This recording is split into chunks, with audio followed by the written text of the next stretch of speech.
So thank you all for coming. David's going to be reading something from, he's going to speak to us first, then he's going to read something from the book. The bartenders will be behind the bar. If you'd like to order a drink or anything to eat, please feel free to do so. David's going to read, and then you have to buy your book from the bartenders, and then he'll be sitting here and signing for all of you. We are so honored and honored beyond honored.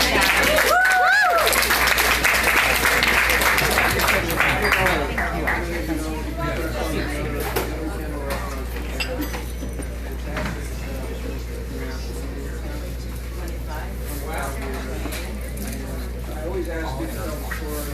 Just quickly tell the story about My husband is sorry he couldn't be here tonight. wearing his shirt.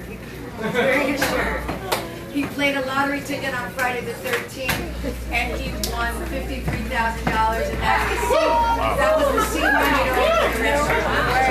And I really want to acknowledge all the staff around the room, Margaret, Carmelita, George, Angel, Juan. They all really make this happen all the time, and they're incredible. And we've had the privilege of seeing David and his family, and being at David's daughter's school, teaching about health and nutrition. It's really, and I'll say it again, what an honor to have you. Anyway.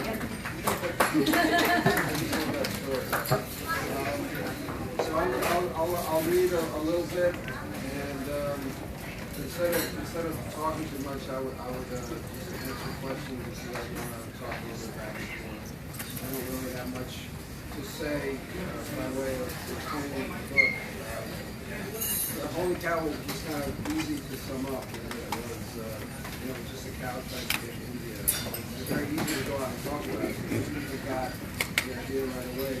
Bucky Fcking Dent is a little bit more complicated than that. So it's hard for me to stand up here and tell you exactly what the book is without you going to read it. And I think it's worthwhile. But I'm going to read a chapter for you.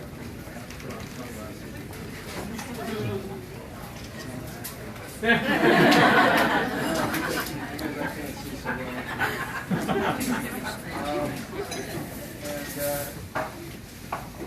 the book, the son and the father, the son and the father have been friends for a number of years.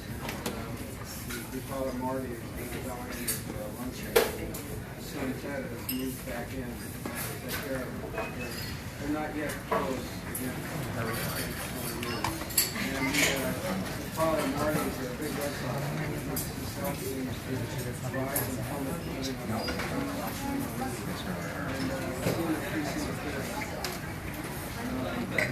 Marty has decided that when the Red Sox get a skid, when they start losing, he goes to make a swing. That's why he washes the sins away from the Red Sox when they start taking it. So this is a trip between the father and the son to the YMCA, whatever the Hebrew part, what's the H in there? YMH, only New York. People in New York say, couldn't do that song like YMCH. Not as anthemic. Anyway, they're a young man's Hebrew association. The old Y was like the time machine. Can you hear me back there? Sorry. Over here. Can't hear me from there? No. Just want to pray and see if it gets in the way and give it back to you. It's going.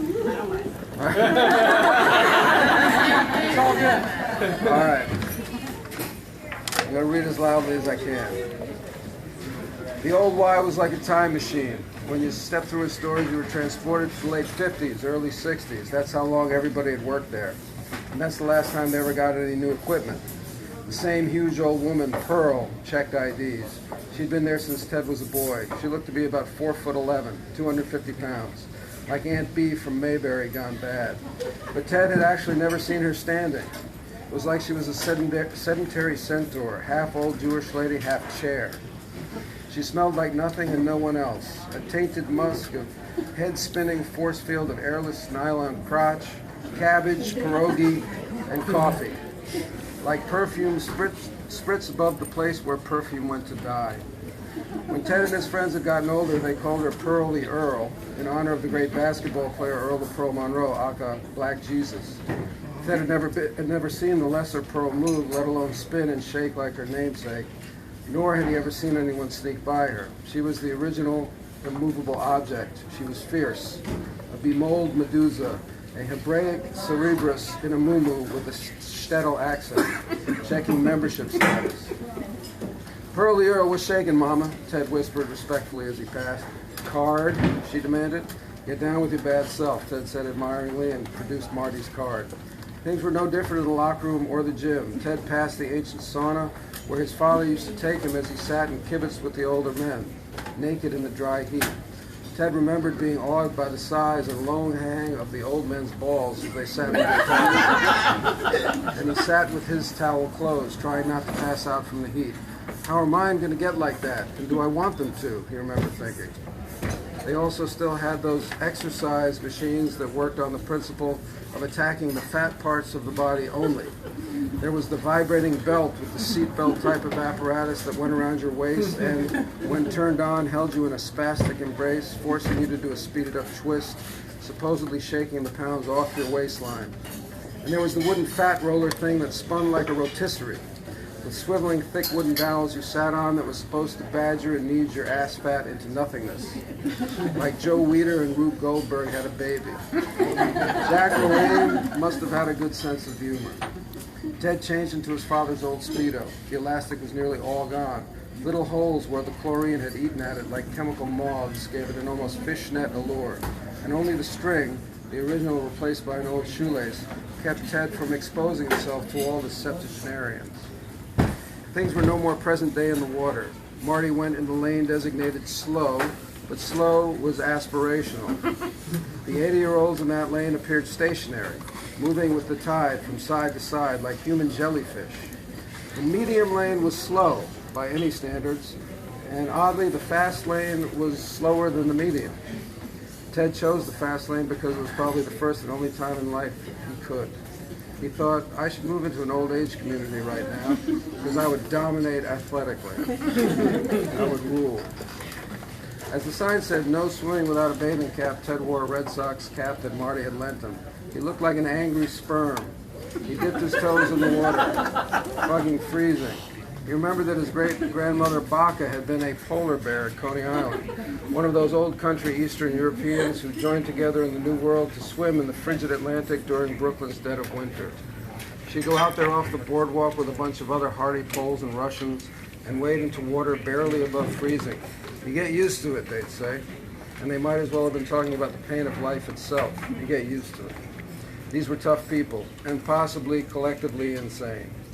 Now, Ted respected Baca's fearlessness in the face of frostbite, but as a child, when told that she was a polar bear, Ted had, of course, thought she was an actual big, white, quite dangerous bear, and that the 4'10" shrunken crone that slipped a dollar bill into his palm every time he saw her was some sort of shapeshifter.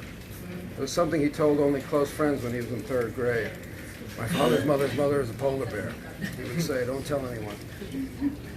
Maybe some of those old country cold-defying genes had been passed down to Ted because after a lap or two, he found himself getting used to it. Ted was by 50 years the youngest person in his lane, probably the lightest person in his lane, and the only male as far as he could tell, though he didn't feel like looking too closely. He did the unfortunately named breaststroke. When his head dipped underwater and he looked forward to see if he could pass, the huge limbs of the yentas propelling them forward reminded him of the scene in Fantasia where the hippos dance in tutus. Is that it? Hippos and tutus? Fantasia. The acid trip that Uncle Walt, America's kingpin dealer of dangerous saccharine fantasy, bequeathed to the world's children like a gateway drug. The sweet, tasty hash brownie that is Mickey Mouse. How many pierogies were ingested to make this scene possible? He laughed at the image, inhaling some water chlorinated a touch below actual bleach. The fumes off the water pricked at his lungs as he ducked in and out of his lane to pass like a race car driver, like the slowest race car driver in the universe. He found himself constantly trapped behind someone's fluttering feet in the middle of this underwater stampede, taking a few plump white toes in the face now and then. Much was unpleasant. He stopped at one end of the pool and looked under the water again at the swimming hippos, oddly hypnotized by their weightless bulk. Bless them, he thought. Bless the hippos. There was a tap on his shoulder, and he came up for air. It was one of the hippos staring him down. He remembered reading somewhere that in Africa the hippos were the ones to watch out for, more dangerous to man and meaner than lions. Ted smiled at this one. Pervert, she said, with a mixture of disgust and vanity that was truly unique, and pushed off, displacing as much water as a small boat. Ted showered until the feeling came tingling back to his fingers and toes. When he padded out to the lockers, Marty was already there, naked, toweling off with his back to him. Ted was amazed at the number of moles and age spots on his father's back, like the stars of a dying galaxy. Ted took that moment to pull down his Speedo with a modicum of privacy. But just as he did, Marty turned, so Ted pulled his suit back up. Good swim, Marty asked. Yeah, answered Ted. You? Not bad, not bad. Marty turned his back again. Ted pulled down his suit. Marty turned back to Ted. Ted pulled up his suit. You all right there? Marty asked. Yeah, Ted answered. This little dance happened a few more times, Ted not getting enough time to pull his suit off before Marty turned around again, until Marty finally said, "You gonna get dressed?" Yeah, you gotta get undressed first. The Splinter, that's his nickname, the Splinter is aware of that. Marty turned fully to face Ted now, a towel around his waist. You uptight naked in front of me? What? No, I'm thinking. Are you kidding? I changed your diapers. I've seen that thing.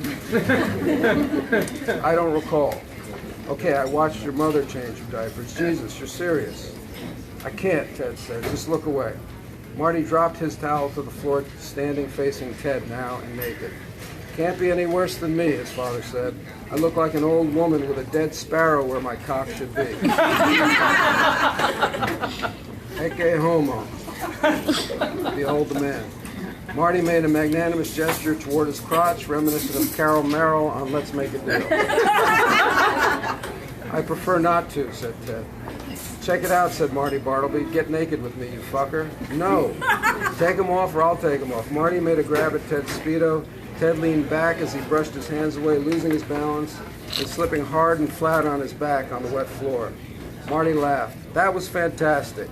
Positively Chaplin-esque, Keaton-esque, 10 from the Russian judge. Now Ted was pissed. All right, he said, and stood back up, ripping the bathing suit down to his ankles in one violent motion. And there they stood, father and son, naked, man to man, a couple of feet apart. Marty's eyes went down to Ted's manhood and stayed there. He scrutinized the area inscrutably, tilting his head this way and that, appraising as one would a precious stone. Happy? Ted asked angrily. And just for the record, and this goes without saying, but I was swimming, you know. Ted grabbed for his towel, but Marty stopped him. Look at me, Teddy. Look at this shit. Marty spread his arms out to be inspected like a man about to be patted down for weapons. It's okay, Dad. I don't need you. Look, Ted. Look, please. I need you to see. Ted did as his father said. He took him in. He beheld the damage done by time and cancer. His eyes found the new angry scar from a recent surgery on his father's chest, glistening wet and red. It looked raw, like it still hurt, and Ted flinched, instinctively feeling the hurt in his own chest. He beheld the dying animal in front of him that was his father, and he felt his eyes fill with tears.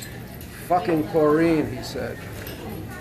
Marty shifted his open arms towards Ted now and stepped forward to hug him. Ted received him and hugged him back. There they were, father and son, naked and wet, embracing in the bowels of a YMYWHA in Brooklyn, late summer in 1978. Marty was crying too. He whispered in Ted's ear, "That's a perfectly respectable prick you got there."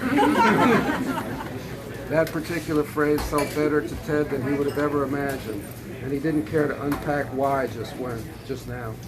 As Marty was speaking, another old man entered the locker room from the pool to change and saw the two men holding each other. "Vagulas," the intruder muttered under his breath as he walked away. Marty and Ted held on.